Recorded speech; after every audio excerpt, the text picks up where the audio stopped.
Bonjour et bienvenue dans cette très belle émission qui a été composée pour votre information. Parlons santé aujourd'hui.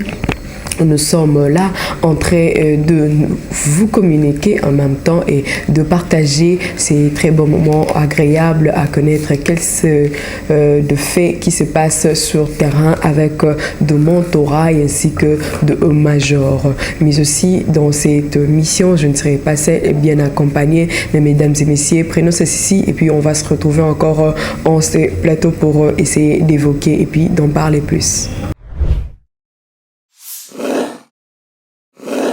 Comme je le disais, qu'on aura vraiment à parler, et bienvenue dans cette très belle émission que je vais commencer quand même à vous présenter, mais aussi à connaître qui sont ces personnes qui auront à nous expliciter par rapport à leur descente, par rapport dans des points de difficulté, par rapport dans des points relatifs dans cette structure de Smart SMR. Bonjour et bienvenue. Bonjour, comment vous pouvez vous expliciter par rapport à notre programme d'aujourd'hui et en quelques lignes pouvez-vous vous présenter? Merci beaucoup. Bonjour. Je réponds au nom de Yves Philippe Bassele. Je suis pneumologiste et directeur de nursing au CH Samaritaine dans la zone de santé d'Indjili.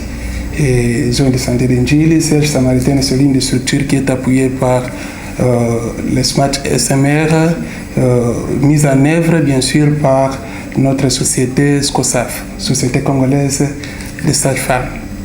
Merci. Merci beaucoup. Comme je le disais, je ne suis pas seulement seule, bien accompagnée, pas seulement avec notre messier aujourd'hui qui répond au nom de messier Yves, mais aussi à ma droite, je suis bien accompagnée avec une dame qui va aussi essayer de se présenter par rapport à sa profession, mais aussi son lieu de travail et l'ASCOSAF et le projet Smart SMR. Bonjour madame. Bonjour maman. Comment vous appelez? Moi je m'appelle madame Ndona Bambo Gisine. Je suis au centre de santé référence de Kitokimos. Je suis aussi sage-femme et je suis responsable de la maternité de Kitokimos. Aussi, je suis major dans cette institution, que si en l'absence de mentor, c'est moi maintenant qui suis responsable. Voilà. Merci beaucoup, Madame Ndona. Et pour enchaîner avec notre présentation d'aujourd'hui, qu'à présent, nous allons quand même prendre la parole à Notre-Dame qui est à ma gauche et qui va se présenter dans son lieu de travail ainsi que sa profession. L'ASCOSAF et le projet Smart SMR. Bonjour. Bonjour madame, merci de m'avoir accordé la parole. Je suis madame Anne-Raïssa Kangamotema, infirmière au centre de santé des références de Kimbondo. Là, j'œuvre comme directrice de nursing de cette institution. Et dans le cadre de ces projets Smart SMR, je suis mentor, veut dire le point focal au sein de ma structure. Voilà, merci beaucoup Madame Raïssa. La question te revient de connaître, est-ce que vous êtes bénéficiaire du projet SMR, Smart SMR, mis en œuvre en République démocratique du Congo par l'ASCOSAF? Oui, ma structure, le centre de santé de référence de Kimbondo, est parmi les structures bénéficiaires du projet Smart SMR. Le projet que notre société congolaise de pratique sage-femme ainsi que la société canadienne ont mis en œuvre, ma structure bénéficiaire. En passant, je remercie vraiment le SCOSAF de nous choisir parmi les structures bénéficiaires.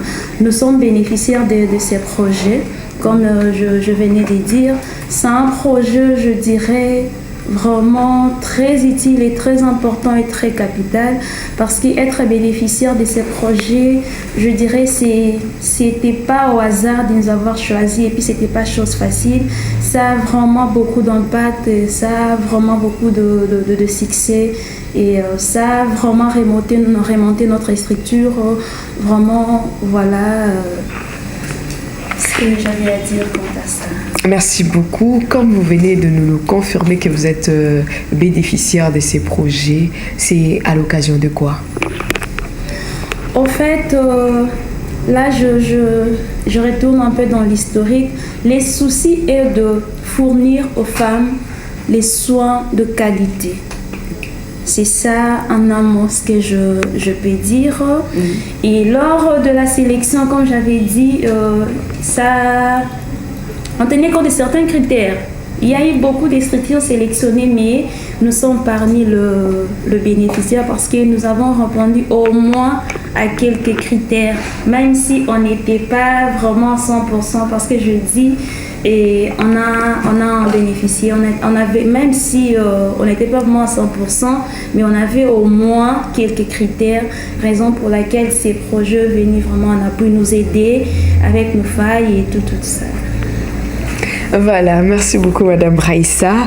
Va encore revenir la question à Maman Ndona. Maman Ndona, c'est quoi ton rôle en tant que major dans ces mentorats? Mon rôle en tant que major dans cette institution, je dis bien à l'absence de mentor, c'est moi qui suis là-bas pour corriger les failles peut-être qui peut-être aux autres, corriger les défauts peut-être ça peut se présenter parfois, surtout sur les partogrammes.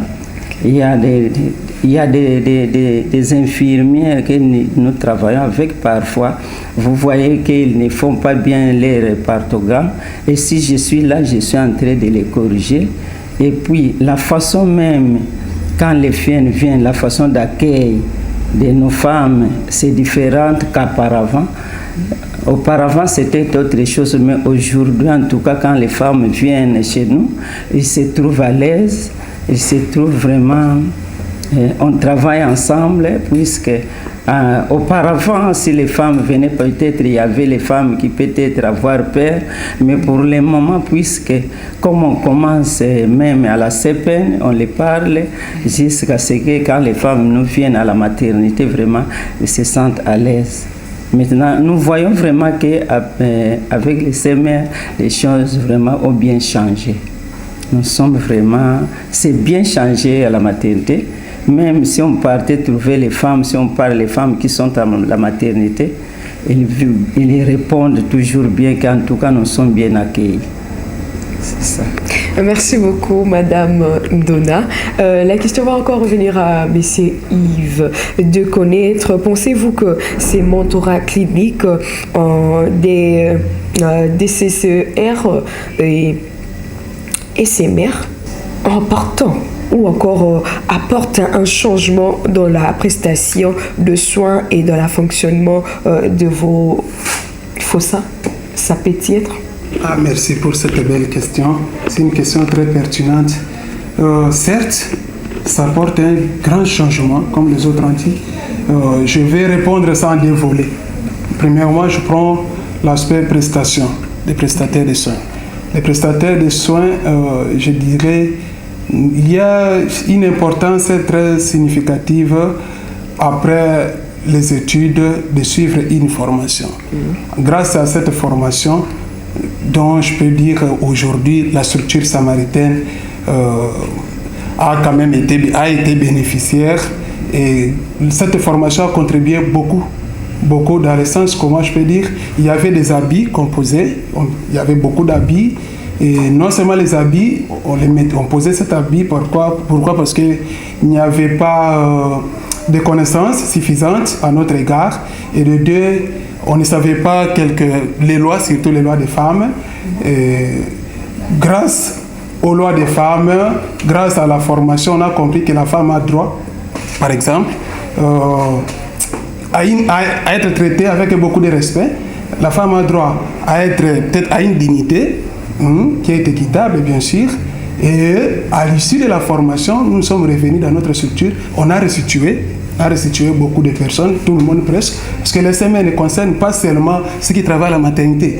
Nous, à l'hôpital, dans notre structure samaritaine, en dehors de la maternité, on dit les soins respectueux. Donc, si nous sommes en chirurgie, on parle des soins respectueux. Le SMR a apporté beaucoup de choses et il y a un grand changement concernant la prestation. Actuellement, à l'époque, des histoires qui se faisaient comme les habits, on tapait la femme, faites comme ça, faites ceci, ainsi de suite, on les imposait. Tu dois simplement adopter une position d'équibitis latéral gauche. Or, actuellement, ce n'est pas ça le cas. On disait à la femme, tu ne peux pas manger à la maternité, à la salle du travail, il faut simplement attendre à coucher, ainsi de suite. Actuellement, ce n'est pas ça le cas.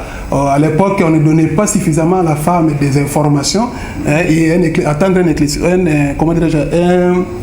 un éclaircissement, après l'éclaircissement, qu'il y ait un consentement éclairé au niveau de la femme qui dit que non, effectivement, elle peut décider, c'est X qui va diriger mon accouchement et non Y. Mais actuellement, ça s'est fait. Actuellement, la femme peut décider, dire que non, je préfère que X dirige mon accouchement. Or, à l'époque, il y a eu les intimidations, comme je disais, les habits énormes, on veut te transférer, si tu nous bouges, allez, fais ceci. On tapait même les femmes. En tout cas, actuellement, il y a une amélioration très significative. Et là, c'est concernant la prestation des prestataires. Mais concernant le fonctionnement des FOSA, il y a certainement aussi une amélioration très significative. D'ailleurs, à l'époque, notre structure de la maternité, service de la maternité, n'était pas structuré, mais actuellement le service est bien organisé, bien assis. Pourquoi? Parce que ce service est assuré par les sages-femmes. Parce que vous savez, tu peux laisser un médecin donner les soins, mais ce n'est pas son domaine. Tu peux laisser un infirmier consulter, mais ce n'est pas son domaine. Dans notre structure, à l'époque, ce sont les infirmiers qui dirigeaient les accouchements. Mais actuellement, avec l'arrivée des mentorats, de nos mentors, on a changé catégoriquement. Nous avons des sages-femmes qui pratiquent leur profession propre et qui respectent les normes dont, en tout cas, il y a des femmes qui nous arrivent avec des témoignages très concrets disant que non, à la Samaritaine, à l'époque, j'étais ici, j'avais accouché mon premier enfant par exemple, mais ce sont les infirmiers qui avaient dirigé l'accouchement, il y avait ceci, cela, mais actuellement, des témoignages concrets, et cela est significatif, comme je disais, concernant le fonctionnement de notre formation sanitaire, très significatif parce que nous voyons quand même l'augmentation des cas récits.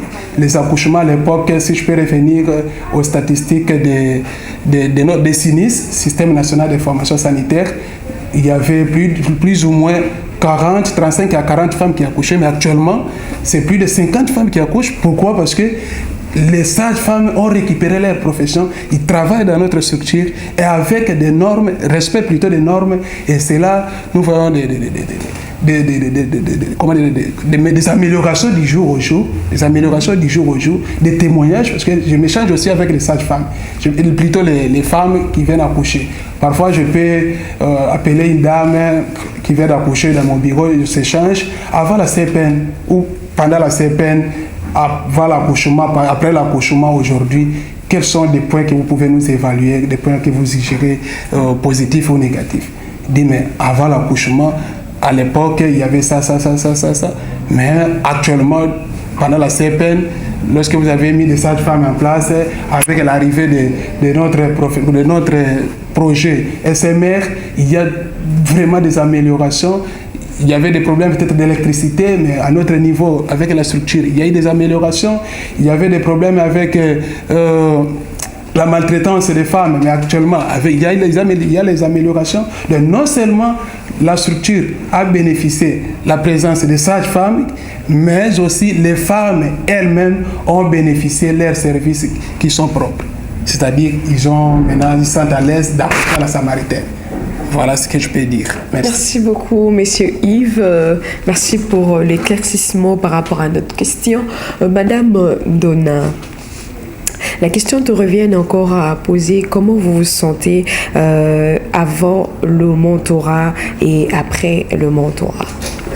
Bon, avant le mentorat, vraiment, comme j'étais formé dans les SMR, j'avais aussi fait les citations, mais tout le monde, puisque nous avons appelé presque beaucoup de personnes, même les médecins, même les infirmiers étaient là, ont été formés, mais Après l'arrivée des mentors, il y avait encore une augmentation, puisque quand il est venu, j'avais posé la question s'il pouvait nous encore former sur les partogrammes. Il avait fait une restitution aussi sur les partogrammes et tout le monde était là. Et puis, quand j'étais avant les mentors, moi j'étais limité seulement à la maternité, mais pour le moment, je suis même à la CEPEN, je suis même au CEPON, je me promène partout, puisqu'il m'avait dit qu'il ne fallait pas vous limiter à la maternité, il faut aller partout. Alors, avec, pour le moment actuellement, vraiment, il y a un grand changement chez nous.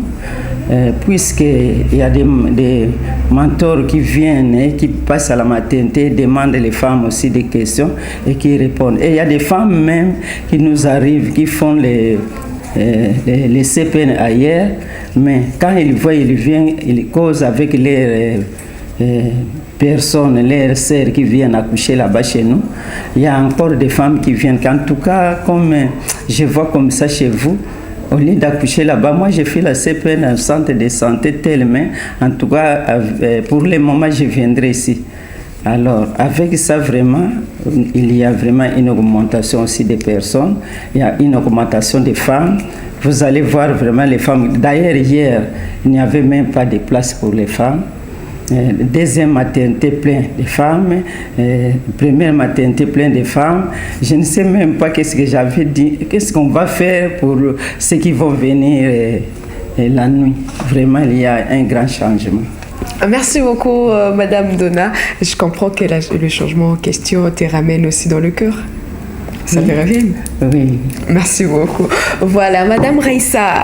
Madame Raissa, comment trouvez-vous la satisfaction de bénéficiaires de vos soins? Un exemple, les femmes, les filles et autres membres de la communauté. Et avant et après. Au fait, quant à la satisfaction de bénéficiaires, avant et après, je dirais vraiment il y a un très grand changement.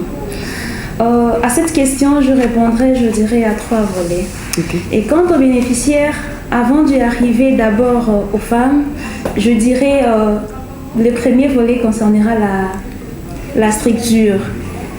Concernera la structure parce que c'est elle, moi je dirais, la première bénéficiaire.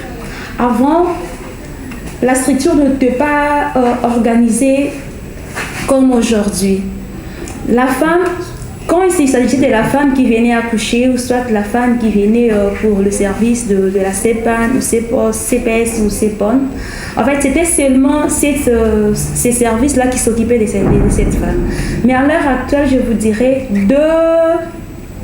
je dirais aux gens de sécurité, déjà à la porte, la femme est bien accueillie. Tout le monde sait c'est quoi les SMR. Tout le monde sait assurer les soins vraiment appropriés. À la réception, idem.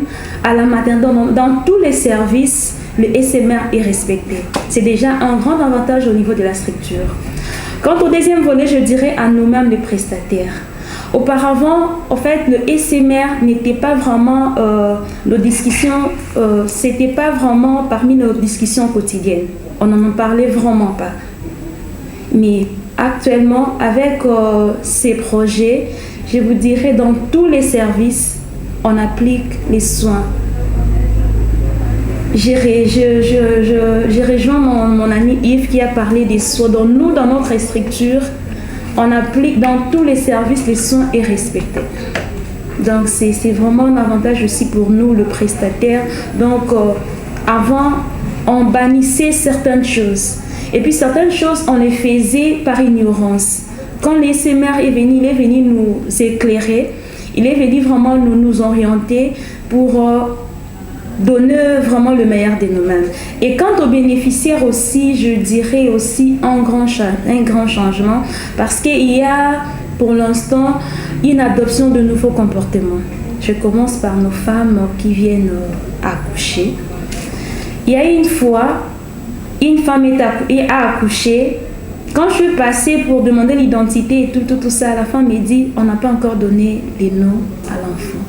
Et quand on a appris le SMR, parmi les droits de l'enfant, L'enfant avait droit à une identité et puis une nationalité. Et la structure l'a appliquée. Pour l'instant, chaque femme qui vient accoucher, déjà pendant la CPN, la femme connaît déjà les droits, ses droits et puis les droits de l'enfant. Donc actuellement, je nous dirais, toutes nos accouchées, tous leurs enfants ont une identité. C'est vraiment une adoption d'un changement et tout. Et à part ça, je dirais aussi, quant aux femmes, à la communauté, il y a une fois on a organisé juste à l'arrivée des SMR la campagne sur la planification familiale. Beaucoup en connaissaient, mais en connaissaient très mal. Donc il y a des femmes qui viennent eux-mêmes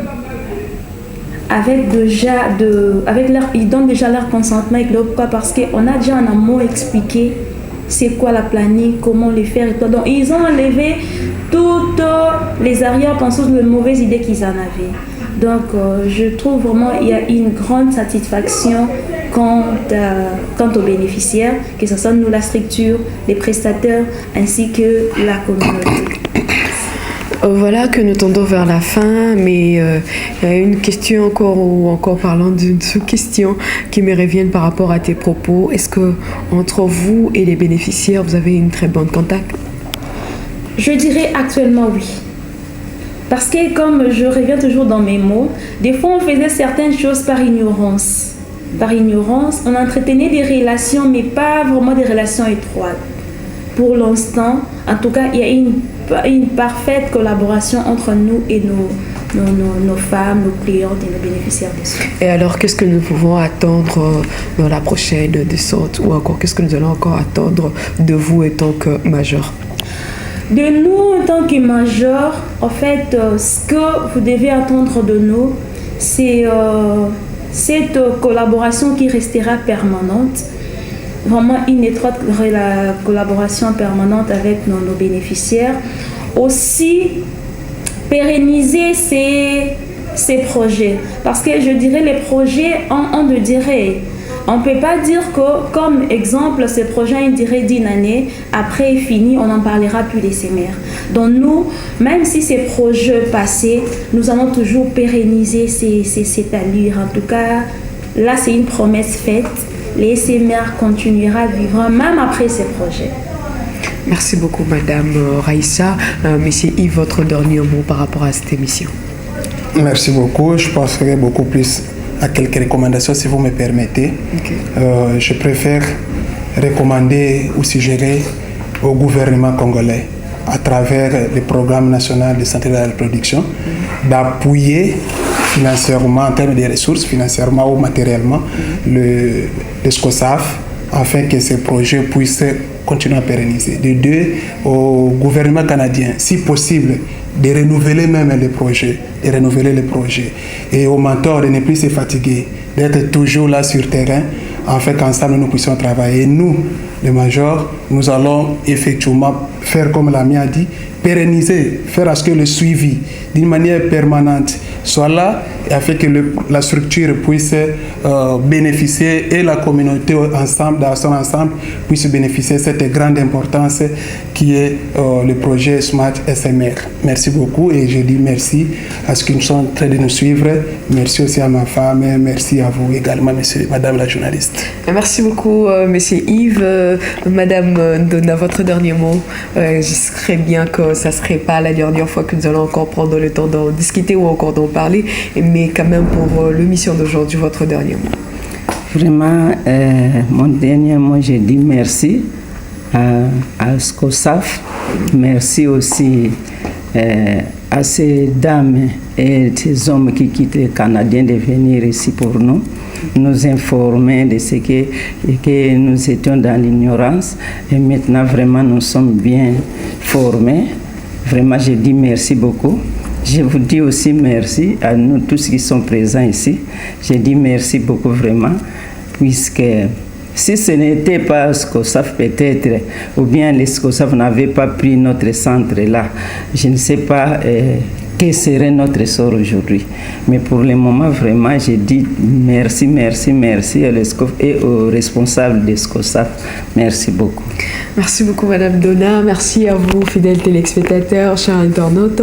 Et à la présentation, c'était Madame Cécile Sassa qui a été pour vous une servante pour vous servir. Et restez toujours branchés, scotchés, cimentés, comme on a toujours dit, pour avoir plus de nouvelles et puis pour remettre encore votre santé. Et toi, femme qui est en train de nous regarder, un grand merci et bonne suite de programme. Au revoir.